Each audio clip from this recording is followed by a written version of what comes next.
Hey friends, welcome to End Time Talks. I'm Joel Richardson.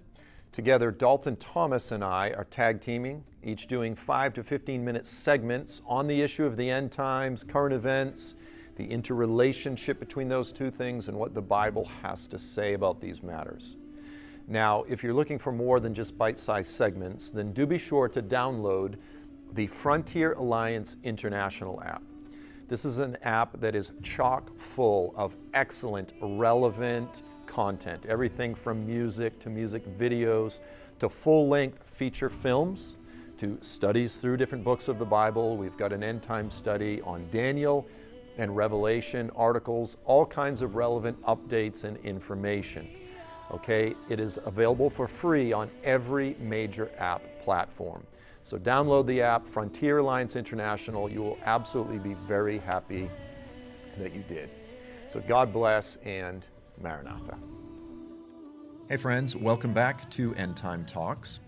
In this installment, I want to return to the issue of Gog of Magog. Now, in one of the previous installments, I discussed Gog of Magog, found in the oracle of Ezekiel 38 and 39, and I discussed the two primary methods of understanding the names that Ezekiel lists in order to try to understand how they are relevant to us today. What do they mean? What regions are they pointing to?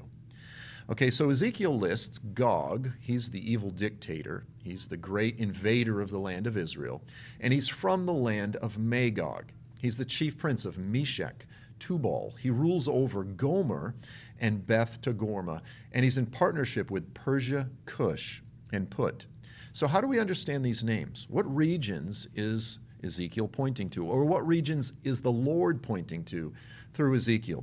So I discussed two primary methods that different interpreters use to try to understand these names.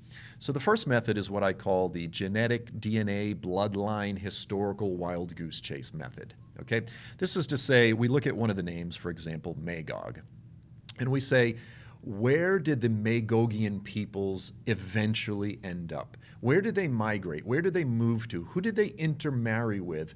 And today, if we look out in the earth, what people are best understood to be the ethnic DNA bloodline descendants of Magog? Okay, and then we try to find and pinpoint those particular peoples wherever they are spread throughout the earth, and we say, this is Magog. Okay, so we're taking a very ancient name and we're trying to trace it down through history using all of the different historical resources that we have at our disposal to try to identify peoples that are genetically related to the ancient Magogians. Now, in the previous installment, I discussed the fact, I expressed my opinion that I think that's a very poor method of understanding Ezekiel's prophecy. I presented another method which I think is much more responsible, and it's more in keeping with what most responsible biblical interpreters would use, which is following the grammatical historical method, which is to say this: where were the Magogians, where were the Magog peoples in Ezekiel's day? How did Ezekiel the prophet and his immediate audience understand these names? And then we simply locate those peoples where they were in Ezekiel's day, and we correlate them to modern day regions, nations, peoples, tribes, etc. So for example, Magog, Meshech, Tubal, Gomer, Togarmah in Ezekiel's day were all located in the region of Asia Minor or modern day Turkey. Thus, we understand that Ezekiel was talking about in the last days, there would be this massive invasion of Israel, heavily weighted. The leadership, the primary hinge of this entire invasion seems to be coming, the leadership seems to be coming from the region of Turkey.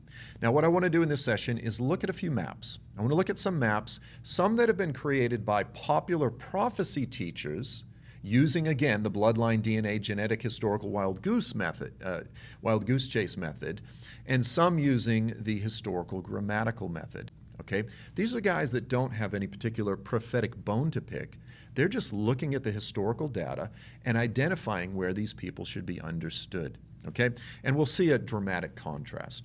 So let's look at the first map. Notice he has Rosh way up there in Russia. He has Magog over in the Central Asian nations of Kazakhstan, Turkmenistan, Uzbekistan, Tajikistan, even including Afghanistan. Of course, he's got in purple, he's got Persia. He's got Turkey highlighted there in yellow. And then he's got Put as North Africa and Cush as Sudan, including Ethiopia. Of course, right in the middle is Israel. So you can see this very heavily weighted emphasis on Russia, on Central Asia, on the Turkic nations and so forth, but the main emphasis comes from the region of Turkey. Now here's another map, and again, they're a bit grainy. You have to kind of sort of pay attention and look at the map. This particular teacher, this is actually Bill Salas, another friend. He places Magog up in Russia. He's got Meshech over there in southern Russia, in between the Caspian and the Black Seas. He's got Tubal over there in Central Asia. And then, of course, he rightly identifies Persia as Iran and so forth.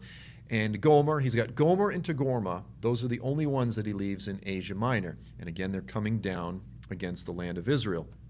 This particular map, I believe it was created by Chuck Missler, a dear departed brother in the Lord, a good friend. He's got Magog. Okay, Magog is Russia. Strangely, he actually places Gog over there in Europe because, again, Gog is from the land of Magog, so it's kind of strange to separate them. And then he just sort of generally has what he calls the Arab allies down there in the south. They're all coming against Israel.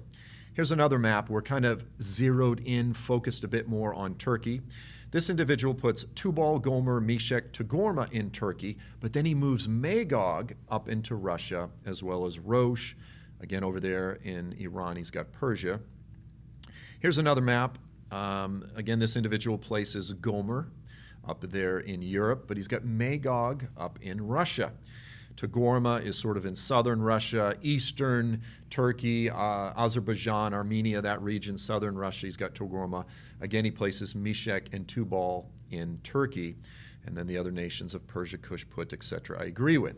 Okay, now let's shift and let's just simply look at some Bible atlases. What do the guys who don't have any particular prophetic bone to pick, where do they identify all of these different names? So let's go ahead and just start with the New Moody Atlas of the Bible. Notice the New Moody Atlas of the Bible places Meshech, Magog, Gomer, Tubal, and Beth Togarmah in Asia Minor, Turkey. Okay?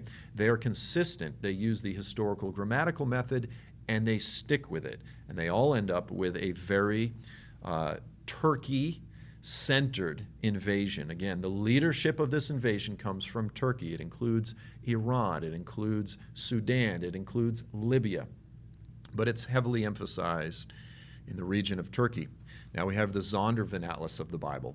Again, the Zondervan Atlas of the Bible places the children of Japheth, Magog, Gomer, Togarmah, Meshech, Tubal in Asia Minor, Turkey. Again, the Holman Bible Atlas. You've got Magog, Gomer, Tubal, Togarmah, Meshech, all where? Modern-day Turkey, Asia Minor, Anatolia, modern-day Turkey. Finally, we've got the IVP, Atlas of Bible History. Again, Magog, Meshech, Tubal, Togarmah, where? Modern-day Turkey. Now, I could go down the list of several other Bible atlases and numerous historical sources, all of which placed Ezekiel's prophecy as being heavily focused on modern-day Turkey. Guys, I understand that it's been very popular. It's been very trendy in American prophecy circles over the years to really place Magog up there in Russia. But the bottom line is a careful approach to understanding Ezekiel's prophecy leads us elsewhere. We can't come with our own sort of prophetic bone to pick, our own political prejudices and this sort of thing. It's not an issue of being good students of our teachers. We need to be first and foremost good students of the Scriptures, and we need to allow the Scriptures to lead us where they will. And come what may, that's what the Bible is saying. It's not a matter of trying to manipulate the Bible into saying what pleases us and what suits our political agenda. Rather, we need to conform to what the Scriptures say. So we're going to continue this with these end time talks. We're going to continue discussing this issue of Gog Magog. But until the next session, thanks so much for being with us. God bless, and Maranatha. Thank you for watching this session of End Time Talks. Frontier Alliance International, as an organization and spiritual family, we're focused on laying foundations and making disciples where there are none in the Middle East, specifically in the Muslim world. I want to ask you to consider supporting FAI at just $5 a month. $5 a month is going to go into a pool of a global family of people that are giving $5 a month that goes into the hands of laborers serving on the front lines in the most difficult, challenging places in the world today, laying foundations where there are none and making disciples where there are none. Again, thank you guys for watching, and thank you for supporting FAI.